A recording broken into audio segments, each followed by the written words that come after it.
चैत्र पूर्णिमा की कथा के अनुसार एक नगर में सेठ सेठानी रहते थे। सेठानी हर रोज भगवान श्री हरि की पूजा भक्तिभाव से किया करती, लेकिन सेठानी का पूजा करना उसके पति को बिल्कुल पसंद नहीं था।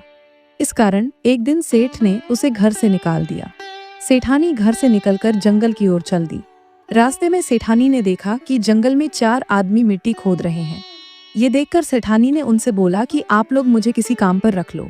सेठानी के कहने पर उन्होंने सेठानी को नौकरी पर रख लिया, लेकिन सेठानी बहुत कोमल थी, इस वजह से उसके हाथ पर छाले पड़ गए।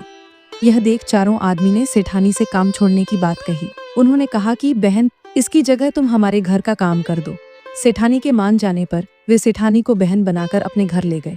वहां वे चारों आदमी 4 मुट्ठी चावल लाते और उसे बांट कर खा लेते। ये देख सेठानी को बहुत बुरा लगता। इसे देख सेठानी ने उन चारों आदमी को 8 मुट्ठी चावल लाने को कहा। सेठानी की बात मानकर चारों आदमी 8 मुट्ठी चावल लाए। इन चावलों का सेठानी ने भोजन बनाया और भगवान विष्णु को भोग लगाकर सभी आदमियों को परोस दिया। इस बार चारों आदमियों को भोजन बहुत स्वादिष्ट लगा और सेठानी से खाने की तारीफ करते हुए इसका राज पूछा, तो सेठानी ने कहा कि ये भोजन भगवान विष्णु का भोग है, उनका झूठा है, इसी वजह से ये आपको स्वादिष्ट लग रहा है। उधर सेठानी के जाने के बाद से सेठ भूखा रहने लगा। आसपास के लोग उसे ताने मारने लगे कि ये पत्नी की वजह से ही अन्न धन पा रहा था। लोगों की बातें सुनकर सेठ सेठानी को जंगल में ढूंढने निकल गया। रास्ते में उसे वही 4 आदमी मिट्टी खोदते हुए दिखाई दिए। सेठ ने उन्हें कहा कि तुम मुझे काम पर रख लो।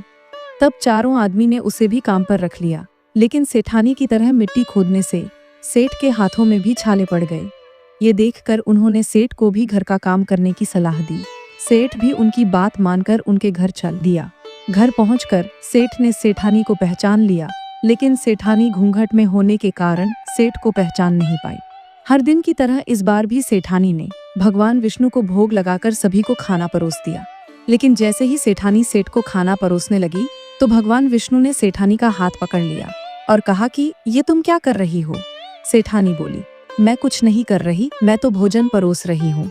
यह देख चारों भाइयों ने सेठानी से कहा कि हमें भी भगवान विष्णु के दर्शन कराओ। सेठानी के अनुरोध करने पर भगवान विष्णु उन सभी के सामने प्रकट हो गए।